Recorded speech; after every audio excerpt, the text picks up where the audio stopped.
The airport lights glared down, sterile and cold, their faint buzzing like the dying hum of crushed insects. Overhead, they cast everything in a pale, emotionless glow like a morgue.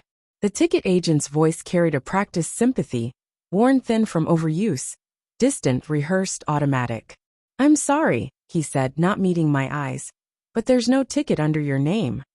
I turned, already sensing the fracture opening wide in my chest, a sharp, splintering ache like ice cracking beneath my ribs.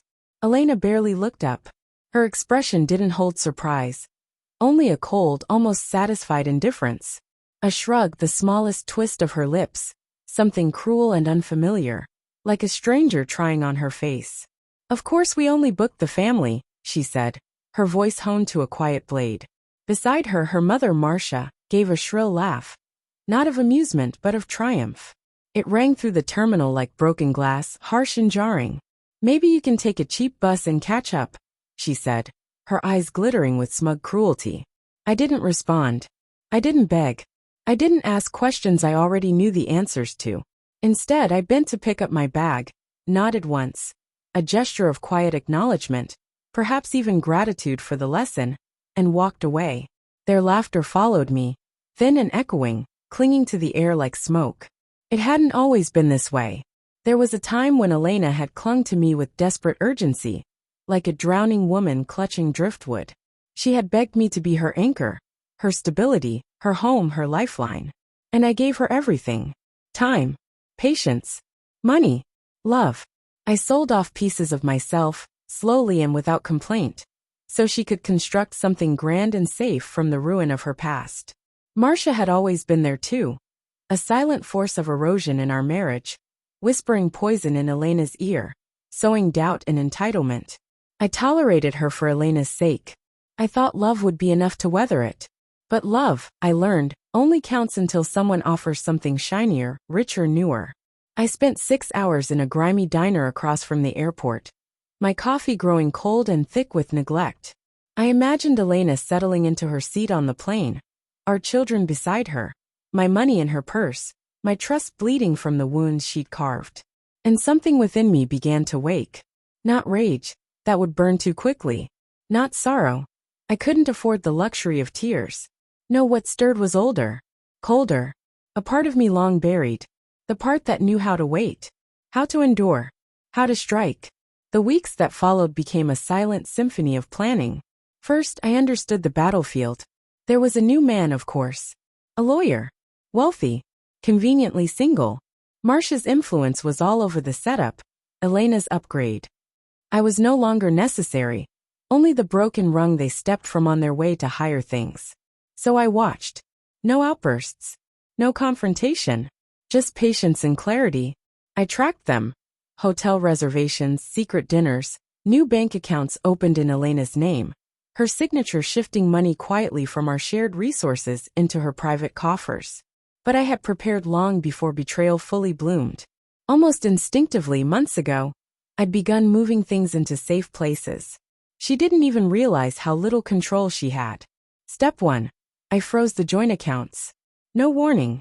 No grand announcement. Just an email at dawn. Silent and surgical. Then came the evidence. Screenshots. Emails. Bank transfers. Photographs. Her and the new man in places she had no reason to be. Slowly, brick by brick, I built the case. Infidelity, financial deceit. Betrayal carved so deep it could silence any courtroom plea. Step 2. Exposure. I filed for divorce, citing adultery. The documentation I submitted was overwhelming. A dossier of facts too detailed to dispute. Her lawyer, expensive and smooth-talking, called to negotiate. I declined. No deals. No mercy. She would fight, of course. Marcia would make sure of that. They thought tears and theatrics would sway the judge. They thought the court would be kind. They underestimated how ready I was. In the mediation room, Elena sat across from me, pale, trying to be defiant, but her confidence cracked around the edges. Marcia hovered behind her, wrapped in designer silk like a vulture dressed for a gala. I said nothing, just slid the folder across the table. Photos, records, receipts, hotel bills, pages of indisputable truth. They flipped through it slowly. The room was silent, save for the rustle of paper and the breaking of illusions. Elena's hands began to tremble. Marcia's mouth opened, then closed, then opened again, like a fish gasping in dry air. I watched them crumble, not with glee, but with detachment. I didn't smile. I didn't gloat. I simply watched. Their world collapsed in whispers. Her new lover vanished within a week, retreating from the scandal. No man wants to be dragged into courtrooms with headlines behind him. The accounts she thought were hers were frozen then reclaimed. Every dollar she'd taken was tracked and returned. Custody of the children, granted to me. There wasn't even a pause in the judge's voice.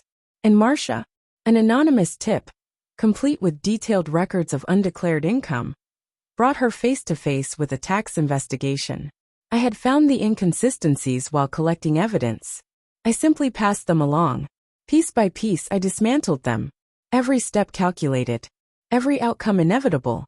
And when it was all done, when the noise had settled and the dust cleared, I found myself outside the courthouse one rainy afternoon. The city around me blurred behind the downpour, a monochrome world. I stood alone. But I wasn't broken. There was no grief. No fury. Only a clean, sharpened emptiness where love had once lived.